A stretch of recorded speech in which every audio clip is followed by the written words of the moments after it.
Hola, ¿qué tal? Mi nombre es Juan Carlos Ramírez y les doy la más cordial bienvenida a esta nuestra serie titulada México es feliz, una respuesta multidisciplinaria. En esta ocasión tendremos la oportunidad de dar inicio a nuestro cuarto programa que lleva como título La felicidad desde las bellas artes. El objetivo del programa del día de hoy es reflexionar sobre las diferentes formas en las que un artista representa uno de los sentimientos más importantes en la integridad de un ser humano: la felicidad. Para ello nos acompañan dos especialistas dedicados al mundo del arte y de la investigación en esta materia. En primer lugar, me permito presentarles al doctor Óscar Armando García Gutiérrez, quien es doctor en Historia del Arte por la UNAM, maestro en Historia por la Universidad Católica de Lovaina, Bélgica, y licenciado en Literatura Dramática y Teatro por la UNAM. Es profesor de los cursos dedicados al teatro mexicano, iberoamericano y medieval de la Facultad de Filosofía y Letras. Ha sido profesor invitado en el Instituto de Teatre Barcelona, de la Universidad de Perpiñán, Francia, y el posgrado de Arte Escénicas en la Universidad Veracruzana. Doctor, muchas gracias por estar aquí. Bienvenido. Pues a ustedes por la invitación. En segundo lugar, me permito presentarles al maestro Santiago Ortega Hernández, quien es artista visual y maestro por la Escuela Nacional de Artes Plásticas, hoy Facultad. Ha realizado más de 20 exposiciones personales y colectivas y dictado conferencias en diferentes instituciones con temas como las distintas facetas del arte, la investigación en artes plásticas y la evolución de la plástica y su multidisciplinariedad. Como funcionario, se ha desempeñado en diversos cargos y pertenecido a diferentes comisiones académicas en pro del mejoramiento de la enseñanza dentro de la Facultad de Artes y Diseño, de la cual hoy se desempeña como secretario general. Cuenta con una amplia trayectoria como artista en diversas expresiones plásticas, escritor y profesor de nuestra máxima casa de estudios. Maestro, bienvenido y muchas gracias por acompañarnos. Al contrario, gracias a ustedes por la invitación. Los invito a que nos sigan a través de nuestros correos electrónicos para que nos envíen sus dudas y sus comentarios. Los correos son los que aparecen en sus pantallas: dcbed@apolo.acatlán.unam.mx y mirador@coaed.unam.mx. A continuación los invito a que veamos una cápsula que nos ofrecerá un breve contexto sobre el tema del día de hoy, la felicidad desde las bellas artes. Adelante.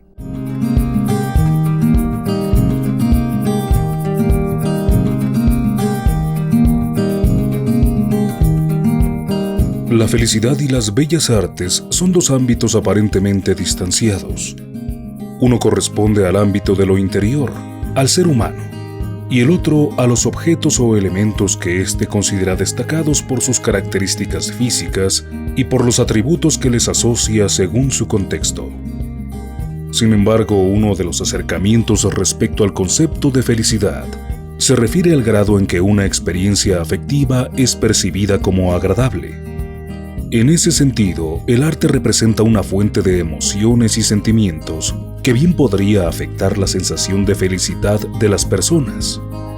Para identificar esta posible relación entre la felicidad y las bellas artes, es preciso conocer qué es el arte y qué son las bellas artes, así como preguntarnos qué se necesita para apreciar el arte, quién determina lo que es una obra de arte, e incluso indagar: ¿el arte necesariamente debe ser bello? Para conocer en qué casos el arte puede generar felicidad en el espectador, un planteamiento clave es: ¿cómo se ha representado a la felicidad en el arte a lo largo de la historia? No debemos olvidar que la felicidad implica momentos de tristeza para ser valorada. Pero ¿por qué un artista que se identifica como un ser infeliz puede proporcionar sensaciones de felicidad a través de sus obras.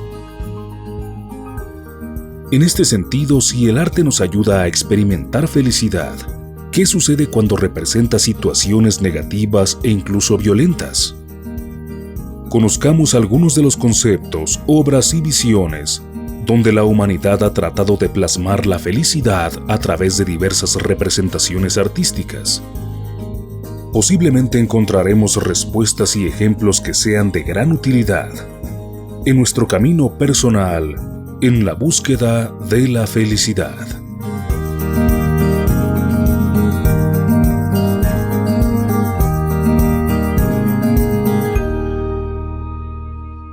Muchas gracias por continuar con nosotros. Pues es momento de dar inicio a nuestra plática del día de hoy.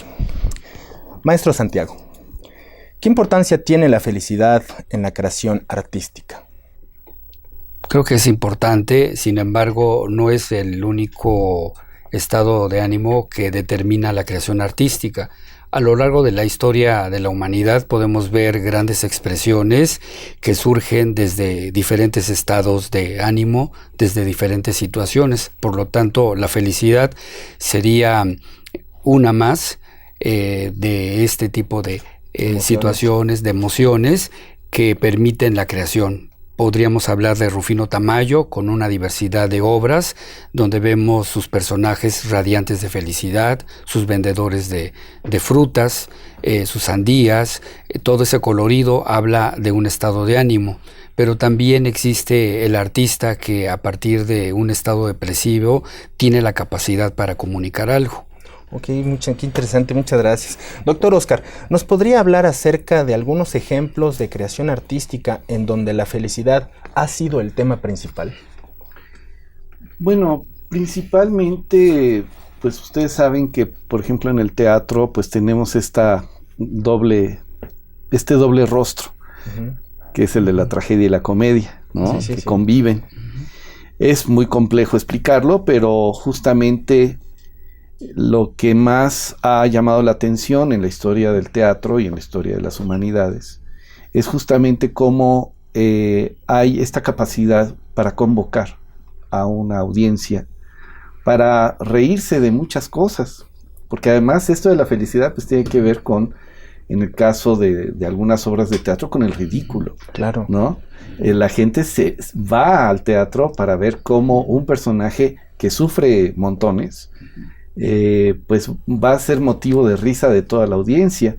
Claro que todo esto lleva una técnica porque pues el actor tiene que hacer esta representación, pero en gran medida toda la gran trayectoria de comedia en el teatro pues se ha participado de esta felicidad, aunque tal vez los temas efectivamente no sean tan jocosos, sino más bien la reacción que el público tiene ante estas propuestas, ¿no? Entonces, desde las grandes farsas de Aristófanes hasta la obra de Molière, o la obra de las grandes comedias mexicanas, ¿no? De Carballido o de Ibargüengoitia, pues ahí tenemos ejemplos espléndidos, ¿no? Me llama la atención que ese poder de convocatoria a ver una obra de teatro para reírse un rato, reírse tal vez de uno mismo o de la situación por la que está pasando cierto sector de la sociedad y mofarnos de esa realidad. ¿Eso se comparte en la mayoría de las culturas? Sí, yo creo que es una condición humana. Yo creo que hay algo universal. Las expresiones artísticas, lo sabemos muy bien, parten de lo que es el temor a la muerte, curiosamente. Y a partir de eso, entonces ya se representa todo lo que está alrededor, todo el cosmos, toda la naturaleza, pero muy pronto también se representan las actitudes humanas. Y en ese momento, cuando se convoca a observar esas actitudes humanas, pues también tenemos esta posibilidad de que esa audiencia, esa comunidad, tenga en estos eventos un evento de plenitud, es una cuestión catártica, sí, sin por supuesto, pero hay una plenitud, hay una satisfacción ¿sí? Que tiene que ver con los tiempos libres que ya el ser humano llega a tener. Muchas gracias. Esta pregunta es para los dos. ¿Por qué tenemos la necesidad ancestral por crear y apreciar el arte? Creo que es parte de la naturaleza del ser humano el crear, el innovar y evidentemente representarse a sí mismo. Sabemos bien que el arte surge y que en los inicios tiene una función mágica, religiosa, y que está representado el ser humano en su entorno, como podemos ver en la pintura rupestre. Uh-huh. Entonces allí tiene una función muy, muy específica, pero en la actualidad también seguimos viendo expresiones, claro, con otra estética, con otro concepto, pero se sigue representando el ser humano en su entorno. Okay. Doctor. Yo añadiría además que durante toda su historia el ser humano sí ha trabajado, pero ha tenido esta necesidad de representar y especializar ese hecho de la representación de muchas maneras, justamente en todas sus capacidades expresivas, desde la danza, la música,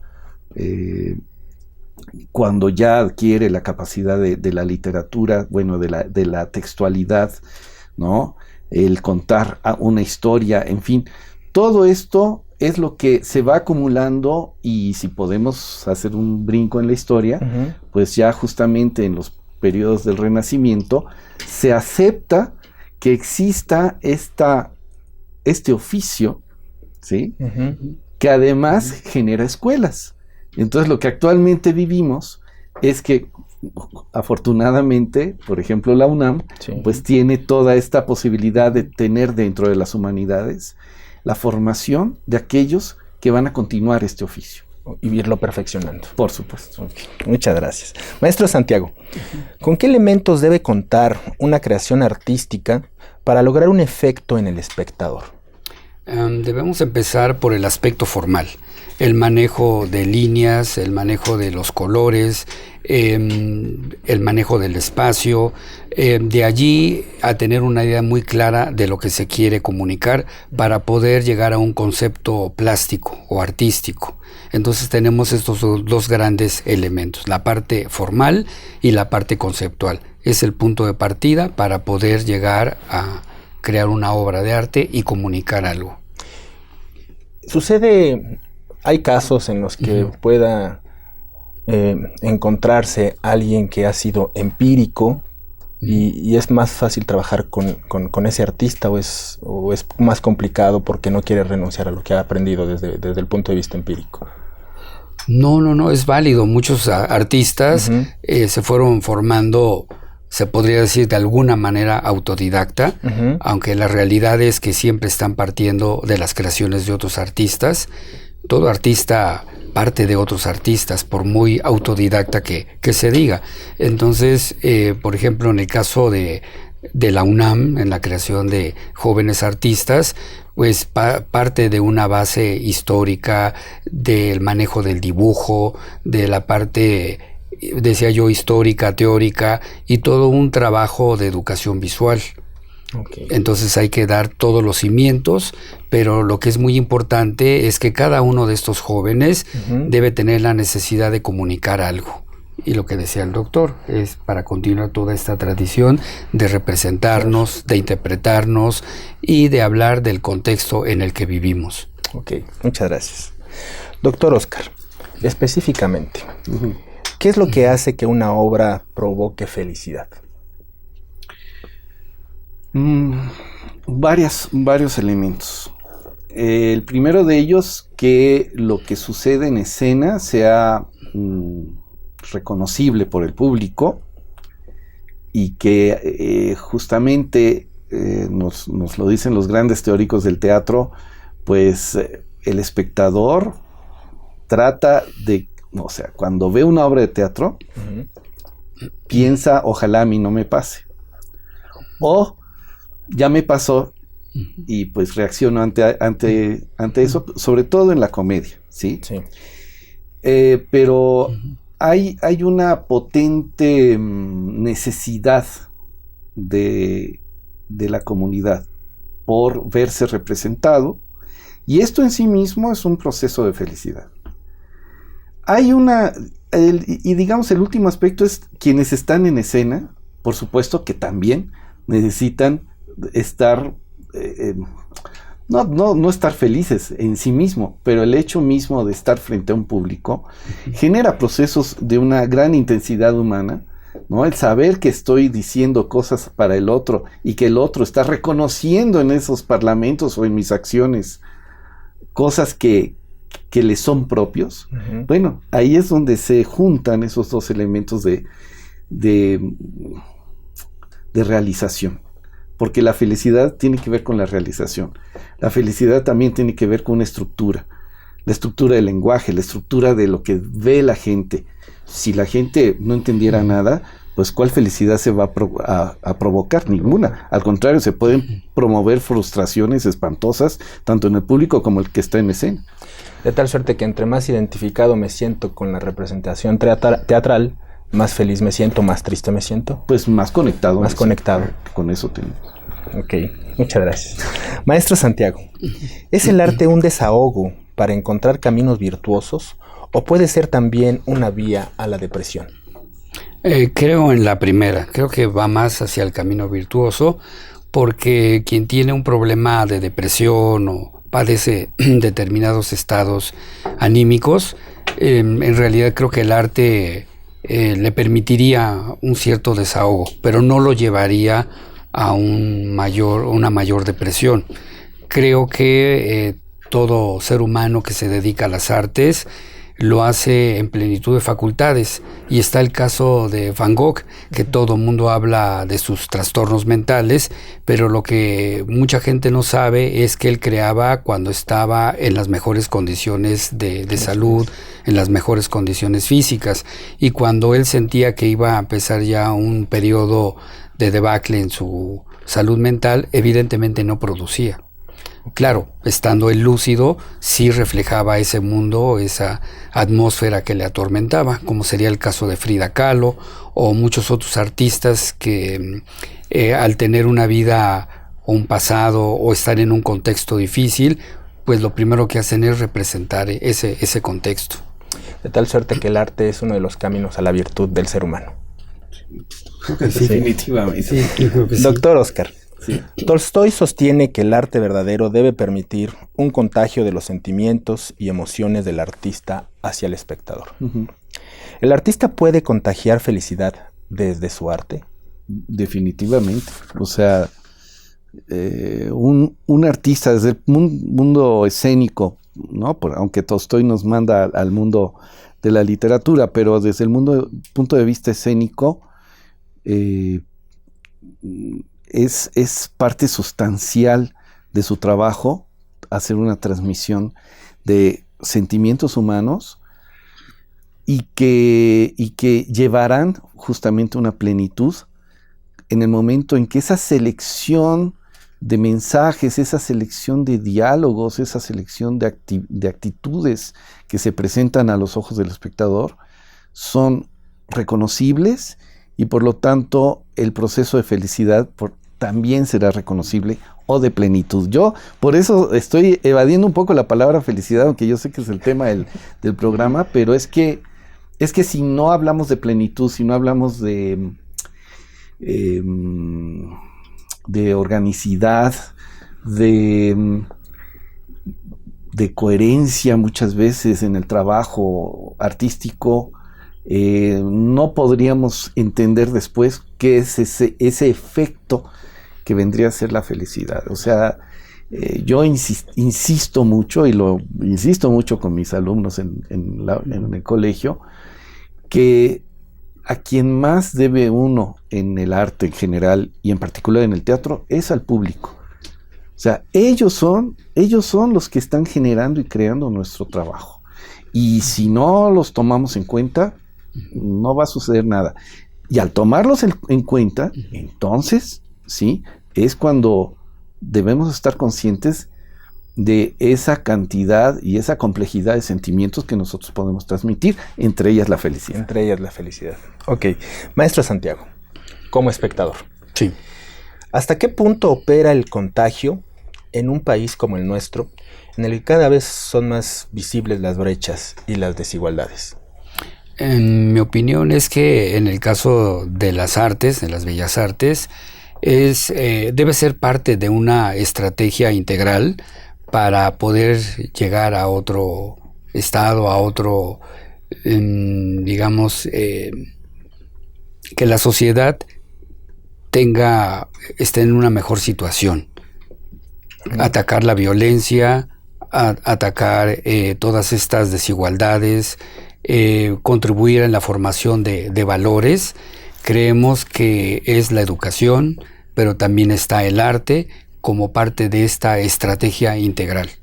Pero la tarea no es fácil, porque hablamos de contagio, ¿no? Sí. En ciertas regiones de la República se está contagiando muchas actitudes en nuestros jóvenes que no necesariamente los llevan a buenas acciones, ¿no? Pienso en la música, pienso en los corridos, los narcocorridos, ¿no?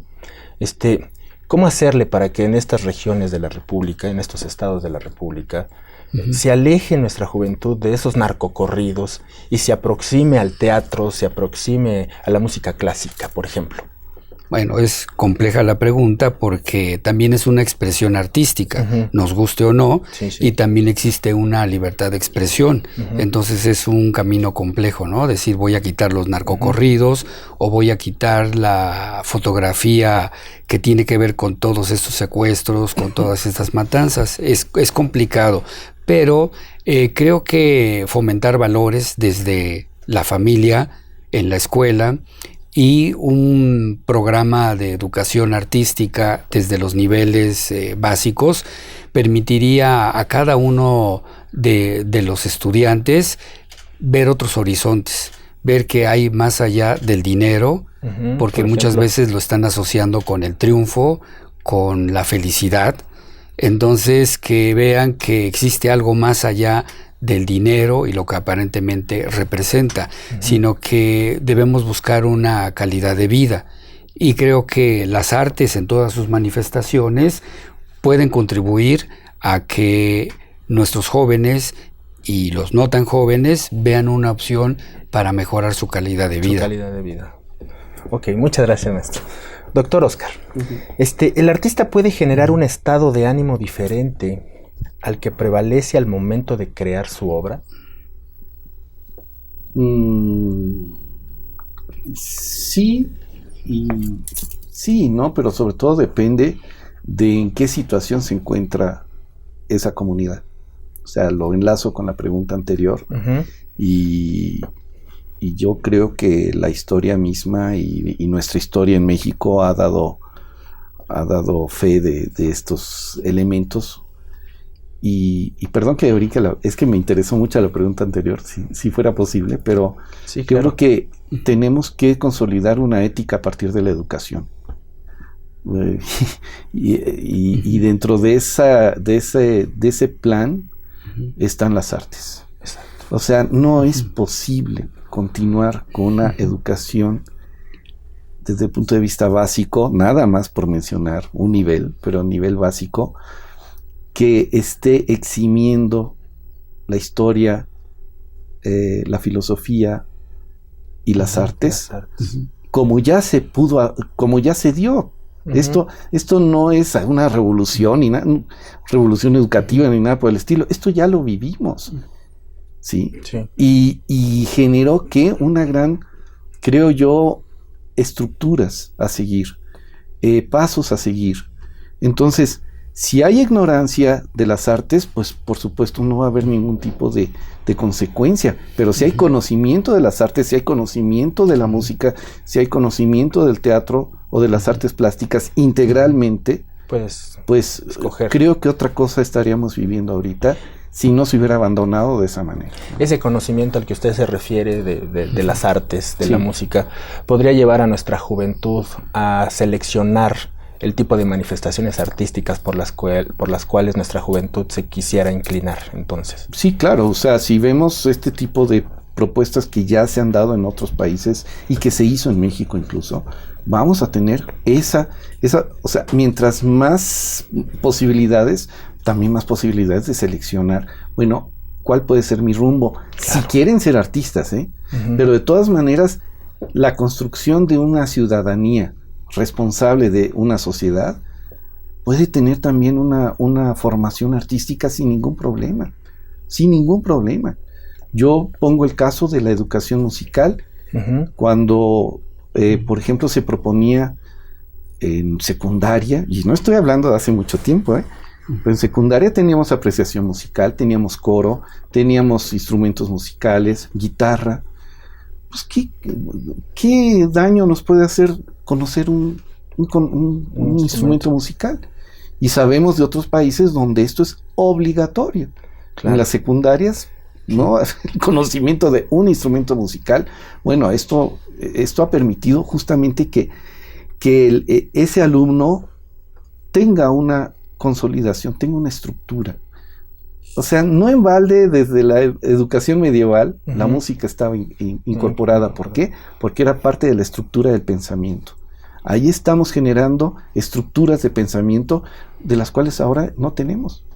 Nos están quitando, nos están arrebatando. Sí, yo también estoy de acuerdo con el doctor de que debe ser parte esencial de la formación básica. De nuestra gente. Por decirlo menos, lo dijo.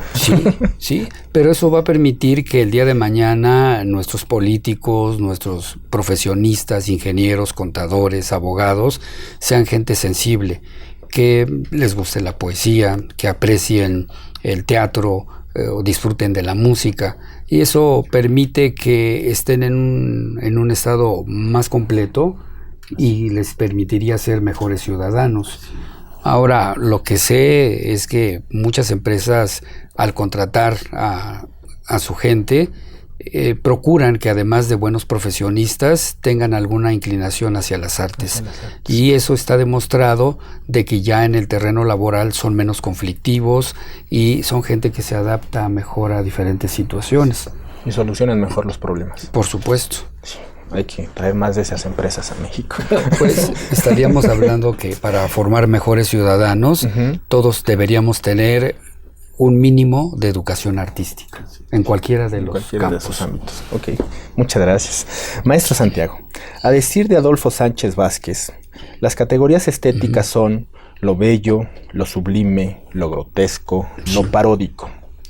En ese sentido, ¿la fealdad se puede producir desde el estado feliz del creador?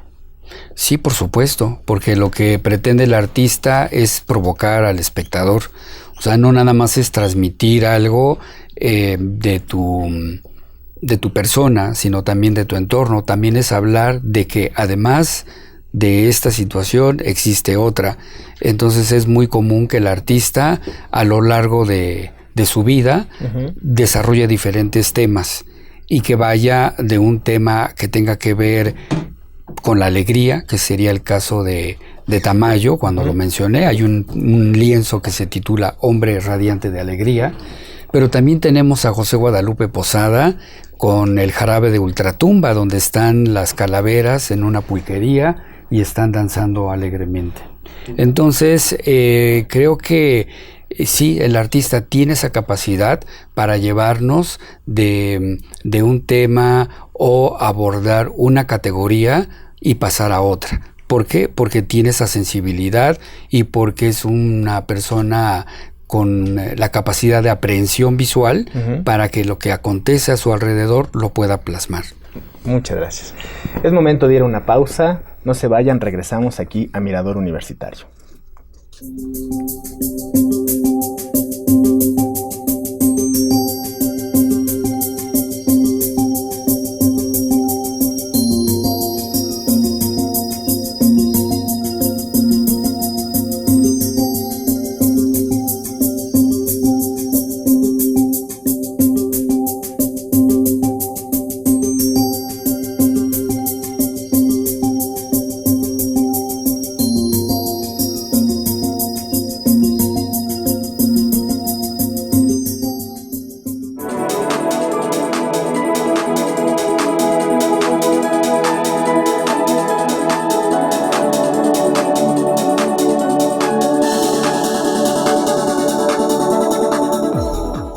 Centro Mascarones.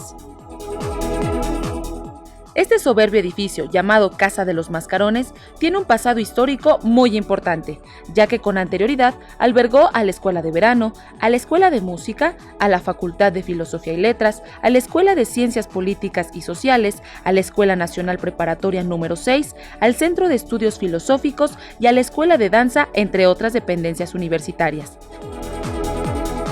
El CELE Mascarones fue inaugurado en noviembre de 1994 para ser compartido tanto por el CELE como por la Dirección General de Servicios de Cómputo Académico. Aquí se ofrecen cursos de inglés y francés a público en general. Horarios desde las 7 de la mañana hasta las 10 de la noche. Sábados, clases con opción de 5 horas seguidas en la mañana o por la tarde. Dirección: Ribera de San Cosme 71, Colonia Santa María la Ribera. Teléfonos 5622-7969 y 5622-7957. Correo electrónico cormascarones@cele.unam.mx. Página web www.cele.unam.mx/centros y programas.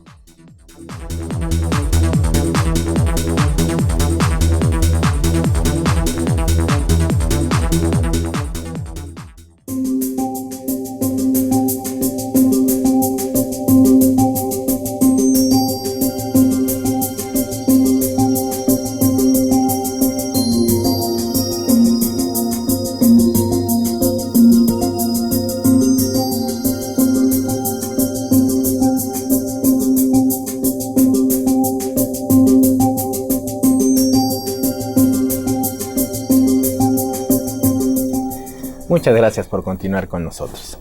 Antes de irnos a la pausa, platicábamos con los invitados en relación a la posibilidad que tiene un artista de hacer que su público sienta manifieste otro sentimiento al que el artista está viviendo en ese momento.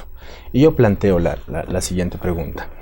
En el teatro, cuando el actor está pasando por un momento difícil, ¿no?, y tiene que salir a hacer sentirle al público felicidad, este actor debe de poseer ciertas técnicas, debe de aplicar ciertas técnicas para lograr esto, no solamente en el teatro, también en la pintura, en la escultura. ¿Qué pasa con el artista?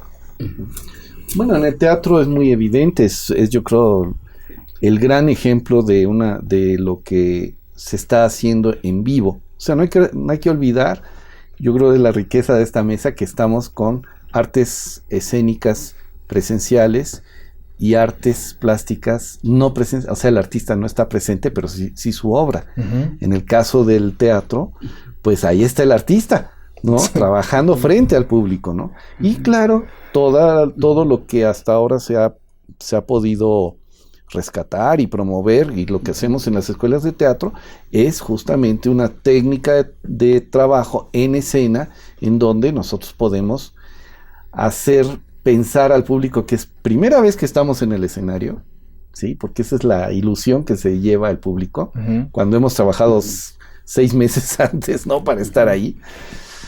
Y evidentemente representar lo que se tiene que representar y que no se confunda con lo que yo estoy pasando como actor o como actriz. Claro. Y entonces es un poco como, yo siempre lo digo, somos como los magos.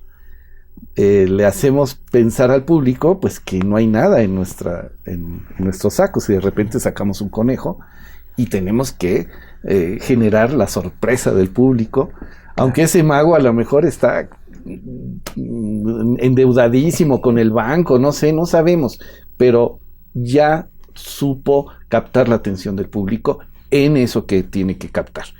En el caso del actor o de la actriz es lo mismo. Claro. O sea, si tiene esa capacidad de llamar la atención al espectador de lo que tiene que decir y hacer, está del otro lado. Coloco al actor entonces con un poder, uh-huh, a la hora de hacer su trabajo. Tiene el poder de hacerle sentir al espectador lo que el actor quiere. Uh-huh. De tal suerte que, una pregunta para los dos. Sí. ¿Desde las artes se pueden construir públicos específicos?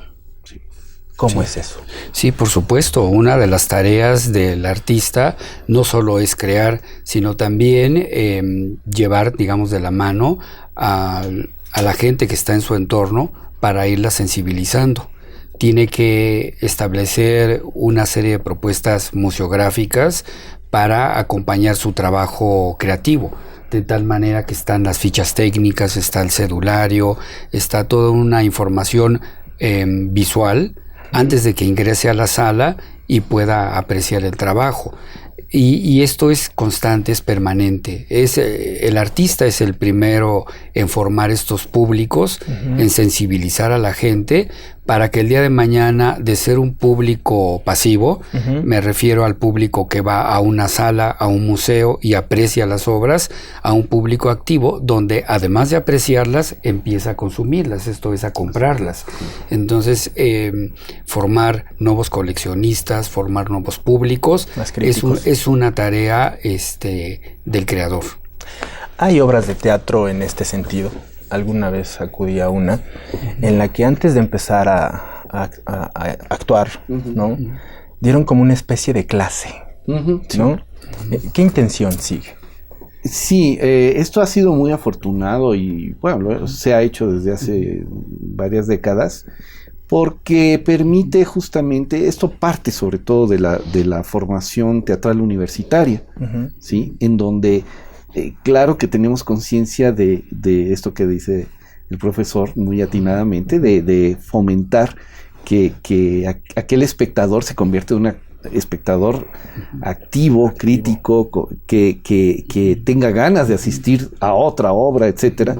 Pero es muy importante que generemos este tipo de sesiones didácticas, ¿sí? En donde en breve tiempo nosotros podamos explicar a una audiencia, bueno, sí, qué bueno que vienen a esta obra de teatro, pero queremos subrayar y denotar tales y cuales elementos. O, por ejemplo, otros artistas que deciden, hay casos muy interesantes, por ejemplo, actores que se maquillan enfrente del público. Exacto, ¿no? Sí. O yo sé de un programa un programa cultural muy interesante que observé en Yucatán, por ejemplo, llevar a los niños a ver el baile folclórico, al teatro, pero antes de eso, llevarlos a los camerinos, llevarlos al teatro, que conozcan todo el aparato escénico, etcétera, y luego los sientan. Entonces, claro, la experiencia es muy completa, ¿no? Que eso, insisto, es lo que decía yo hace rato.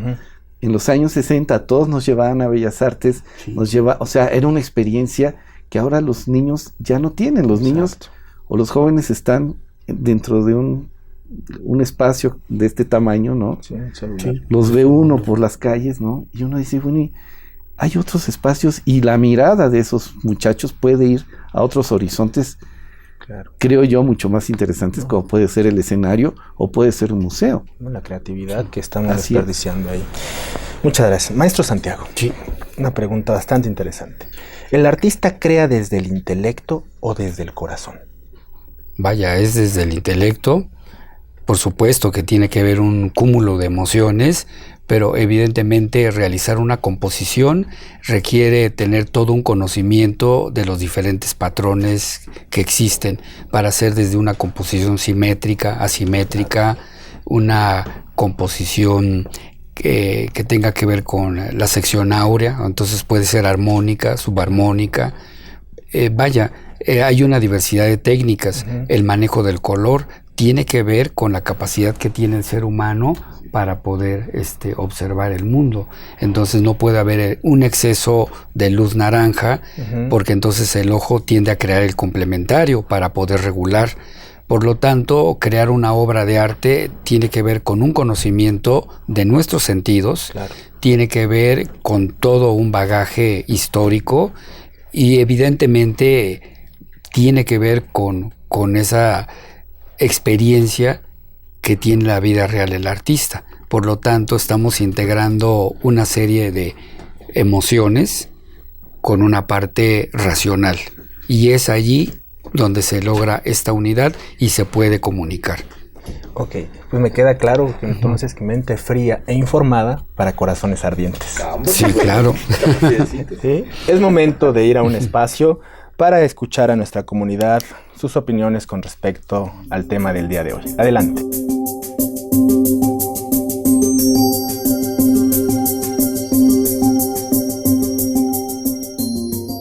El arte puede generarte muchas cosas, no nada más felicidad. Pero lógico, en el artista, el arte no es solamente la felicidad ni parte de la vida, es la vida misma. El proceso para la creación artística es muy complicado, pero sí hay una relación directa. Cuando uno comienza a desarrollar la idea, automáticamente hay una satisfacción y pues por consiguiente hay felicidad. Yo creo que el artista tiene la posibilidad de expresar sus emociones a través de lo que hace. El arte tiene una capacidad de proporcionarle al ser humano esa magnificencia del estado de felicidad.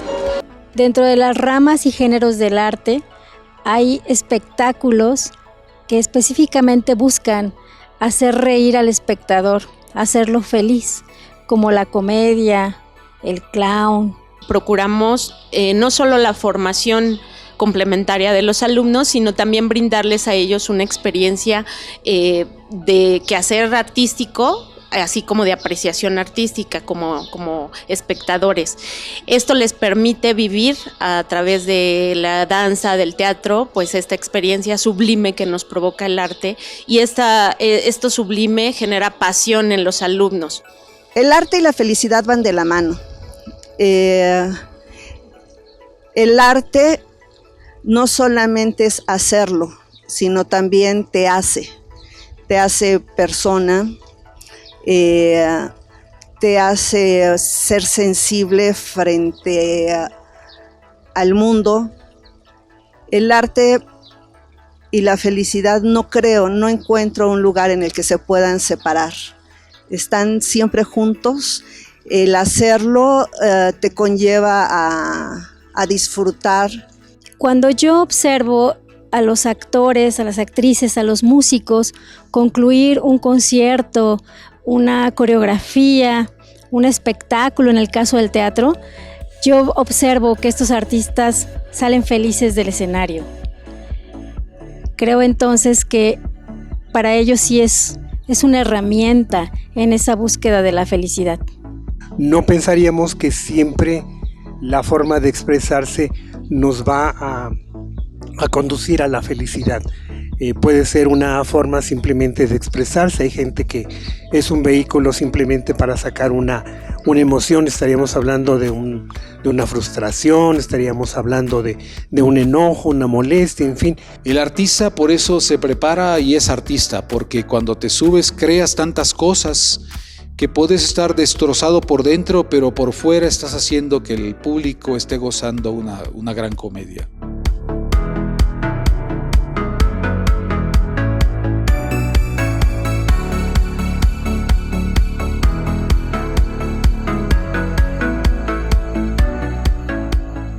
Muchas gracias por continuar con nosotros. Escuchando las respuestas del sondeo de muchos de los que participaron, me quedo pensando que si los chicos universitarios que estudian arte tienen más elementos, tienen más opciones para salir de sus estados de tristeza. No sé.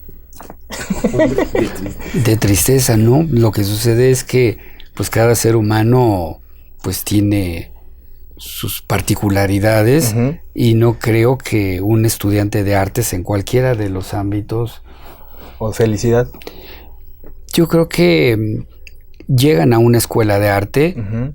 Porque quieren transmitir algo a través de formas, de colores, a través de un espacio escénico, a través de sonidos y silencios.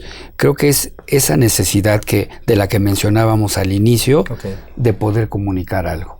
Que si este joven artista, tiene problemas emocionales ya es otro factor. Evidentemente lo va a llevar a su creación y puede ser muy visible esos estados de ánimo en cada una de sus piezas.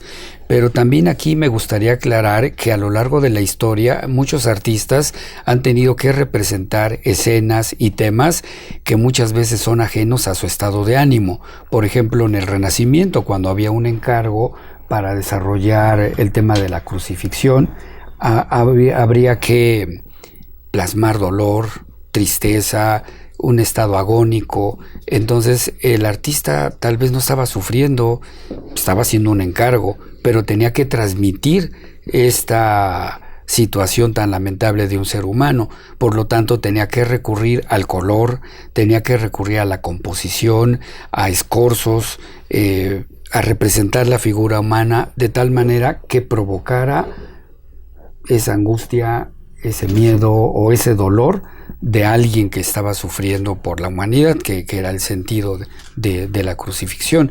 Entonces ahí podemos ver cómo el artista tiene esa capacidad para ir más allá de lo que él está sintiendo. Está tratando de provocar un estado de ánimo en el público. Okay. O la Revolución Rusa, todo lo que es el realismo socialista, todos estos jóvenes alegres marchando, los campesinos, los trabajadores, también era un encargo del Estado, y no sabemos si el artista estaba muy de acuerdo con desarrollar estas temáticas. Bueno, de hecho muchos renuncian al realismo socialista, huyen, y los que se quedan se encargan de desarrollar estos temas, y ahí podemos ver un claro ejemplo de cómo tenía que representar alegría. En toda la gente apoyando su movimiento revolucionario. Qué esfuerzo tan... Yo regreso nada más a la pregunta. Sí. A ver, ¿el privilegio nos lleva a la tristeza? Yo no creo.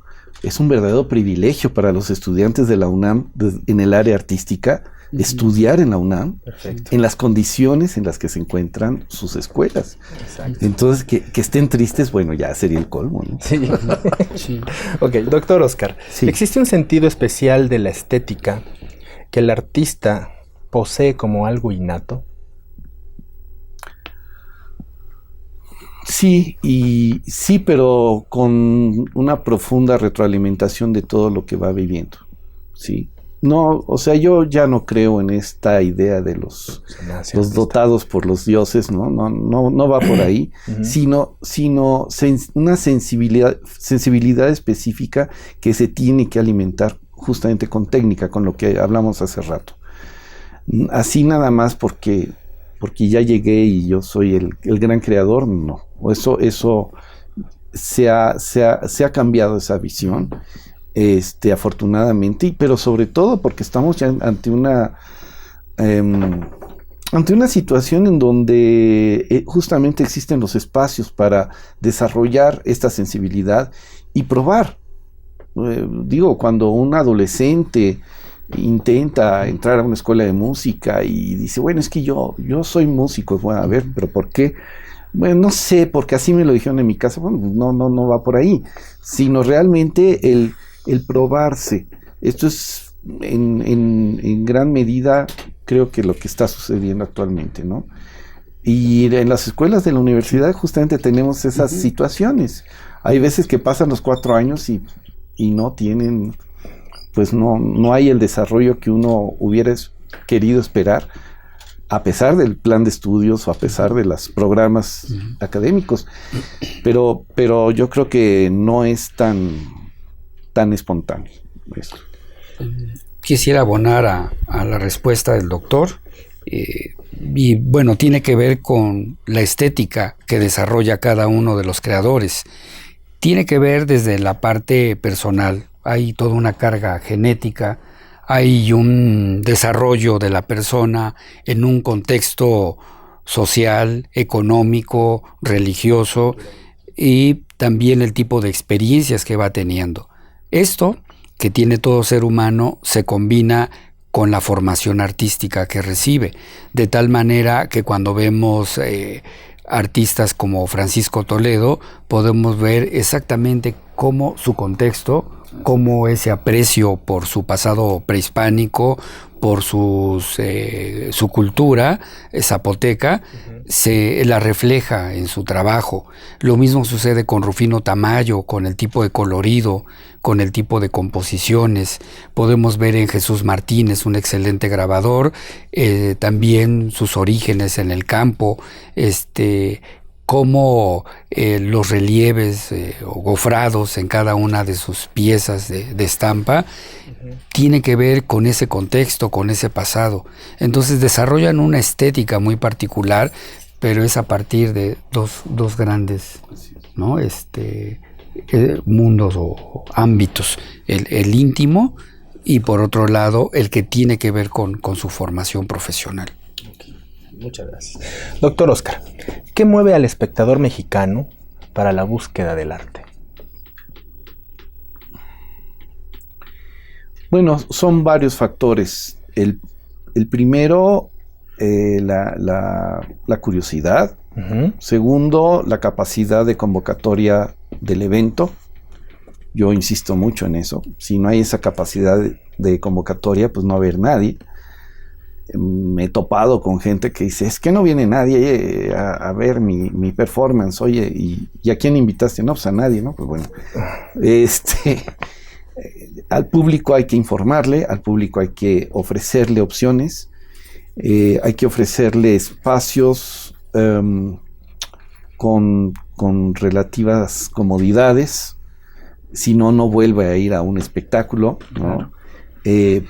Porque va a estar atento a lo que nosotros hagamos, va a estar dispuesto a salir de su casa, comprar el boleto, en fin, todo lo que nosotros sabemos para estar en ese lugar. Entonces, por eso es tan respetable esa decisión que el público tenga con respecto a su curiosidad, ¿sí? No es la simple curiosidad, necesita información, necesita saber a dónde va a llegar, ¿sí? Yo quisiera comentar que en el terreno de las artes visuales tenemos, bueno, entre el público diferentes necesidades. Está la que señalaba el doctor, que tiene que ver con esa necesidad que tiene de vivir la experiencia estética. Pero también tenemos gente que tiene la necesidad de estar informada. Así como llegan y documentan la parte social, económica, política, que está en los medios, que está en una página de internet, también les interesa tener un poco de información sobre las artes para su desempeño en la vida social, ¿no? Campo laboral en general, para sus relaciones personales.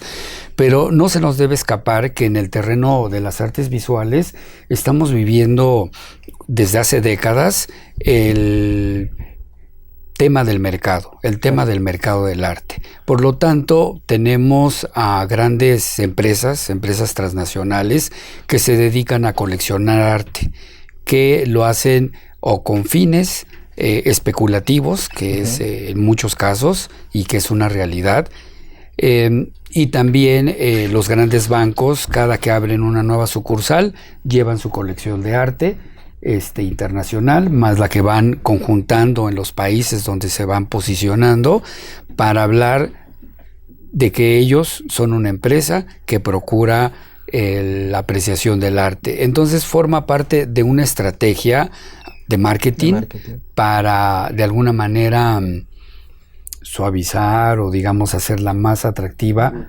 esa imagen de empresa cercana a las artes. Pero bueno, estamos en un problema delicado porque eso impacta en todos los ámbitos sociales, de que la gente solo está pensando en las grandes firmas, en los grandes precios, en los récords que se rompen semana con semana o cada que son las temporadas de subastas internacionales, y se nos olvidan los jóvenes creadores. Claro. Es un momento en el que podríamos estar más que apreciando arte, consumiendo arte, ¿no? Doctor Oscar, ¿en qué medida la manipulación mediática puede generar falsos artistas, modificar el gusto estético o causar que la obra adquiera una calidad que no posee? Pues ahí regresamos de nuevo a aquello que hablábamos hace rato sobre la educación. Mientras más información existiera sobre lo que es el ámbito teatral, por ejemplo, las diferentes maneras de hacer teatro en un país, en regiones propias del país también se hacen una gran diversidad de obras de teatro, etcétera.